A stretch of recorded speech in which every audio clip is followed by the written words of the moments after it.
Құрметті менің оқырмандарым, әңгіменің соңына дейін тыңдап, мені қолдап, өз пікірлеріңізді жаза отырсаңыздар. Отбасын ойрандаған дуа. Есік тарсылдады. Күлімхан апа қызымен шүйіркелесіп, кешкі шайларын ішіп отырған. Үйде отағасы да жоқ болатын. Аяғы ауыр қызын бір нәрседен шошынып қалар деп, жалғыз өзі сыртқа шықты. Дала көзге түрткісіз қараңғы. Тарсыл қақпа жақтан шығып жатыр. Көк тарбазан құдды біреу кіргісі келетіндей итереді. «Кім бол?» деп дыбыстады. Үн жоқ. Бойын үрей билеп барады. Қақпаның арғы жағындағы дыбыстың тілсім дүниемен қатысы барын жан дүниесімен сезінгені. Тілін кәлимаға келтіріп 3 рет «Бисмиллахир-рахманир-рахим» деп еді, дала тым-тырс тына қалды. Аздаған жел ғана қақпа жанындағы ағаштың жапырақтарын сусылдатып тұр. Сескеніп кеткен Күлімхан үйге жедел кірді. Қызын қорқытпайын деп еш нәрсе айтпады. Көрер таңды елегізіп әзер атқызған. Күлімхан ерте тұрып қақпа жаққа баруға жүрегі дауаламай, көршісі арқылы көше бойымен жеткен. Әрі-бері жүргіншілер дәтке қуа.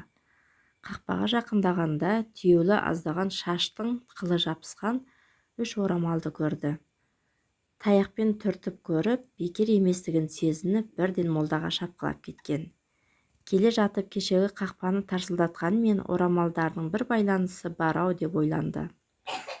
Күлімхан апаның әңгімесін үнсіз тыңдаған, орамалдарды әрі-бері таяқпен итерген молда, орамалдардың астына от қойып, өртеулерін, оттың қызуынан аулақта жылуын сезінбеулерін ескертіп кетіп қалды.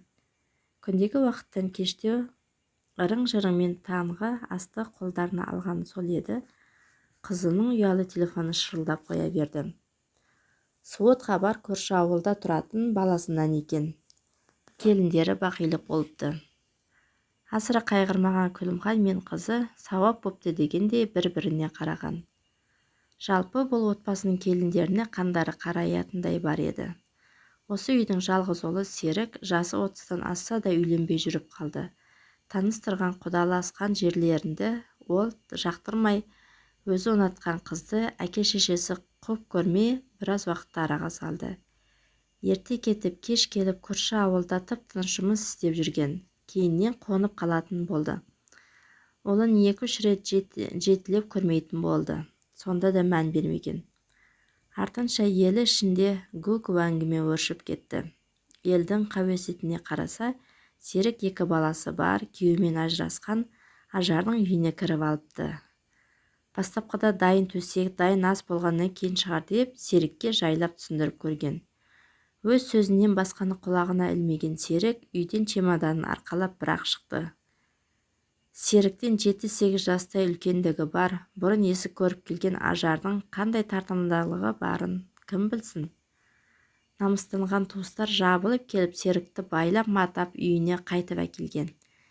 2-3 апта өтсе де өзі ұмытар, басқа жаққа жұмысқа жібереміз деп. Бірақ тыныш таппаған Серік мүлдем басқа мінез танытып елді таң қалдырды. Жында адамдай ала сұрған ол молданың демімен ғана біршама уақыт тынышталып, қайта ала сұратын. Молданың сөзі елді естен тандырды. Ажар Серікті өзіне қарату үшін дуа қолданған екен. Қатар жатқан 2 ауыл дүр сілкінді. Дұғалау дегенді бұрын кім көрген? Серікті үйге байлап қойып, әкесі ел кезіп, үшкірігінен қалмайды, түшкіргеннен жоқ болады деген бір ілімді молда тапқандай болды. Шымқала жақтан. Ұлының суретін алып кіргеннен шыққаны тез болды.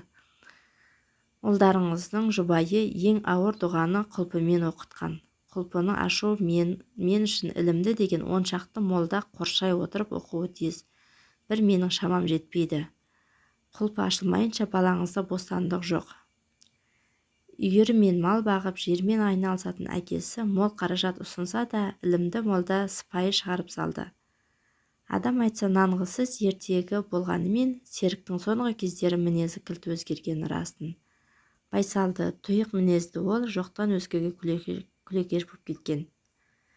Анау әйел жоқ жерде өзін жайсыз сезінген соншалықты бірде ауруханаға түскен ажардың палатасының алдына қоныпты деген сыбыс бар.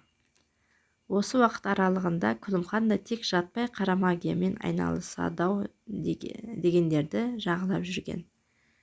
Іздеп жүріп көрші ауданнан бір татар кемпір тапты. Бұл кезде Ажардың аяғы ауырлаған. Балаларыңды қайтара алмау мүмкін, бірақ дуакеш келінге бір шарасы болар деп кемпір мол ақшаны алып тұрып, мейлі ол қиналып ішіндегі баласымен өлсе қуанар едік, деді Күлімхан мен қызы ашынып кетіп. Арада біршама уақыт өткенде жаңа босанған, әл қырқына да келе қоймаған Ажар ауырып төсек тартып жатып қалды деген сыбыс шықты. Нақты диагноз қоя алмаған дәрігерлер бастапқыда дәрменсіздік танытқан. Анық 7 ай өткенде барып, асқынып кетіп жатыр ісігі деп, үмітті Құдайдан күтіңдер деген. Көп ұзамай артында 3 бірдей баланы тастап, Ажар ана дүниеге аттанып кетті.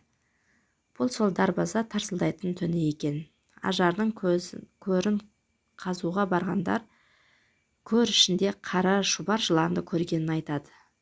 Бәлкім Ажардың ана дүниедегі алғашқы жазасы осы болар. Қалай десек те бүгінгі заманда дуа деген сөз жаңалық болудан қалған.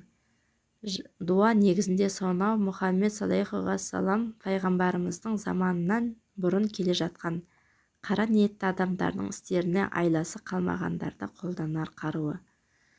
Дуаға қарсы ешқандай заң да жаза да көрсетілмеген. Қанша отбасы осы тылсым қара күштің кесірінен шайқалды. Әлбетте Ажар Алла алдында өз кінәсіне жауап беріп жатқан болар. Ал Күлімхан мен қызының алдында да, Алла алдында да жауап берер кезі туары хақ.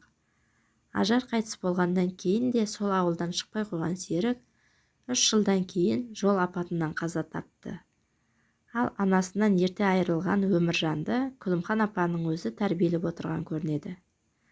Әкеңді анаң жұтты, ал анаңды апаң жұтты деген қорқынышты бір сөзден кейін қалай да еститіні аян. Әбілхан қызы.